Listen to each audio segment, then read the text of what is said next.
कौम लूत, जिन्होंने ऐसी बुराई को ईजाद किया जो इनसे पहले दुनिया में किसी कौम ने न किया था। ऐसी बदकारी जिसकी मिसाल तारीख में कहीं नहीं मिलती। इस कौम ने ऐसा क्या काम किया था और इनका क्या अंजाम हुआ।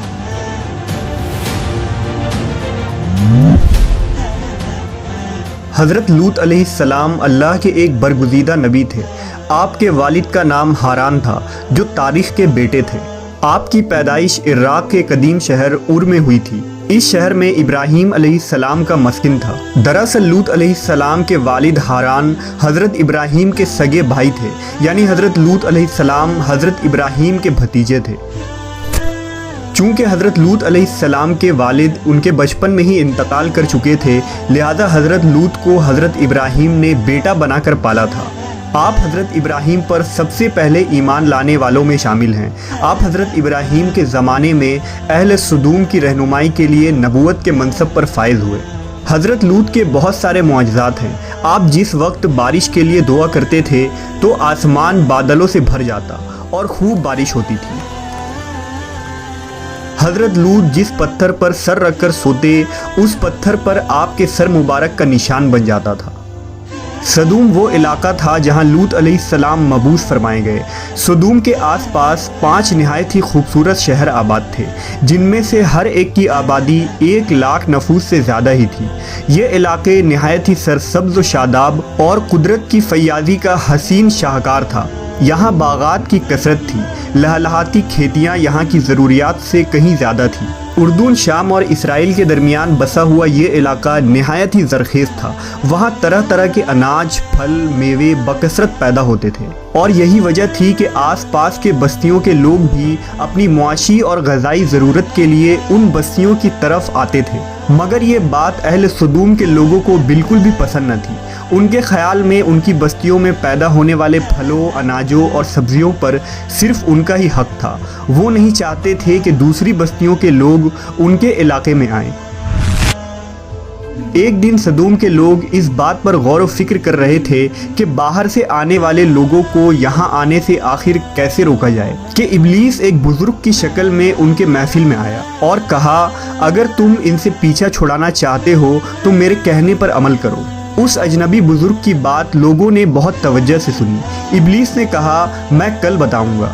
दूसरे दिन इब्लीस एक खूबसूरत जवान लड़के की भेस में आया और उन्हें अपनी औरतों के बजाय मर्दों के साथ फेल बद करना सिखाया। इब्लीस ने कहा कि अगर तुम उन बस्तियों के लोगों से निजात चाहते हो जो तुम्हारी बस्ती में आ जाते हैं तो ऐसा करो कि जब भी कोई शख्स तुम्हारे इलाके में आए तो तुम लोग ज़बरदस्ती उसके साथ अपनी ख्वाहिश पूरी करो। इस तरह ये लोग इस बस्ती में आना छोड़ देंगे। अपनी नफसानी ख्वाहिशात के लिए मर्दों से बदफेली इस कौम का दस्तूर बन गया था। यहाँ बेहयाई आम हो गई थी। हुक्मरान, सरदार, रऊसा, हर तबके में घर घर ये अमल फैल गई थी। भरी महफिल में ये लोग इस फहाशी के काम को करके खुश होते थे। कोई भी महफिल इस काम के बगैर अधूरी समझी जाती थी। खासकर मुसाफिरों में से कोई खूबसूरत लड़का होता तो ये लोग उसे अपना शिकार बना लेते। तलमूद में लिखा है कि अहले सदूम अपनी रोज़मर्रा की ज़िंदगी में सख्त, जालिम, धोखेबाज और बद मामला थे। कोई मुसाफिर उनके इलाके से बखैरियत ना गुज़र सकता था। कोई गरीब उनकी बस्तियों से रोटी का एक टुकड़ा ना पा सकता था। बारहा ऐसा होता था कि बाहर का आदमी उनके इलाके में पहुंचकर फाकों से मर जाता और ये उसके कपड़े उतार कर उसकी लाश को बरहना दफन कर देते। अपनी वादी को उन्होंने एक बाग बना रखा था जिसका सिलसिला मीलों तक फैला हुआ था। इस बाग में वो इंतहाई बेहयाई के साथ एलानिया बदकारियाँ करते थे। हज़रत लूत अलैहिस्सलाम ने उन्हें तौहीद की दावत दी और बदकारी के इस घिनौने अमल से तौबा करने का हुक्म दिया। हज़रत लूत ने कहा, तुम बेहयाई क्यों करते हो? क्या तुम औरतों को छोड़कर लज्जत हासिल करने के लिए मर्द की तरफ माइल होते हो? हकीकत यह है कि तुम अहमक लोग हो। हज़रत लूत अहले सदूम को दिन रात वाज़ व नसीहत किया करते, लेकिन कौम पर इसका कोई असर न हुआ, बल्कि वो बहुत फ़ख्रिया अंदाज में ये काम करते थे। उन्हें हजरत लूत का समझाना भी बुरा लगता था, लिहाजा उन्होंने साफ साफ कह दिया कि अगर तुम हमें इसी तरह बुरा कहते रहे और हमारे कामों में मदाखलत करते रहे तो हम तुम्हें अपने शहर से निकाल देंगे। हजरत लूत ने नसीहत और तबलीग का सिलसिला जारी रखा, लिहाजा एक दिन अहले सदूम ने खुद ही अज़ाब इलाही का मुतालबा कर दिया। अल्लाह ताला ने अब तक उनके इस बदतरीन फहाशी और बदकारी के बावजूद ढील दे रखी थी, लेकिन जब उन्होंने हजरत लूत से एक दिन कहा कि अगर तुम सच्चे हो तो हम पर अजाब ले आओ, लिहाजा उन पर अजाब इलाही का फैसला हो गया। अल्लाह ने अपने ख़ास फरिश्तों को दुनिया की तरफ रवाना कर दिया। ये फरिश्ते दरअसल हज़रत जिब्राईल, मीकाईल और इसराफील अलैहिस्सलाम थे। फिर ये फरिश्ते हज़रत लूत अलैहिस्सलाम के घर तशरीफ़ ले आए। हज़रत लूत ने जब उन खूबसूरत नौउम्र लड़कों को देखा तो सख्त घबराहट और परेशानी में मुब्तला हो गए। उन्हें यह ख़तरा महसूस हुआ कि अगर उनके कौम के लोगों ने उन्हें देख लिया तो न जाने वो उनके साथ क्या सलूक करेंगे। हज़रत लूत की बीवी का नाम वाइला था। उसने आप पर ईमान ना लाया था और वो दरअसल मुनाफिका थी, वो काफिरों के साथ थी। लिहाजा उसने जाकर अहले सदूम को ये खबर दे दी कि लूत के घर नौजवान लड़के मेहमान ठहरे हुए हैं। ये सुनकर बस्ती वाले दौड़ते हुए हज़रत लूत के घर पहुँचे। हज़रत लूत ने कहा, ए कौम, ये जो मेरी कौम की लड़कियां हैं ये तुम्हारे लिए जायज़ और पाक हैं। अल्लाह से डरो और मुझे मेरे मेहमानों के सामने रुसवा ना करो। क्या तुम में से कोई भी शाइस्ता आदमी नहीं? हज़रत लूत की बात सुनकर वो लोग बोले, तुम बखूबी वाकिफ़ हो कि हमें तुम्हारी बेटियों से कोई हाजत नहीं और जो हमारी असल चाहत है उससे तुम बखूबी वाकिफ़ हो।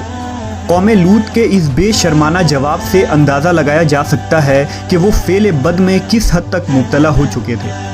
जब हज़रत लूत अलैहिस्सलाम की कौम उनके घर की तरफ दौड़ती हुई आई तो हज़रत लूत ने घर के दरवाजे बंद कर दिए और उन नौजवानों को एक कमरे में छुपा दिया।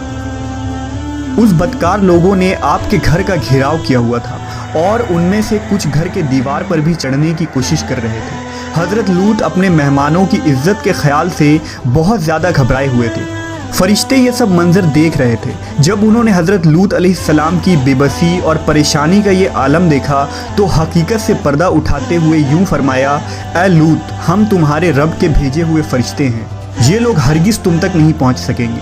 अभी कुछ रात बाकी है तो अपने घर वालों को लेकर चल दो और तुम में से कोई शख्स पीछे मुड़कर ना देखे।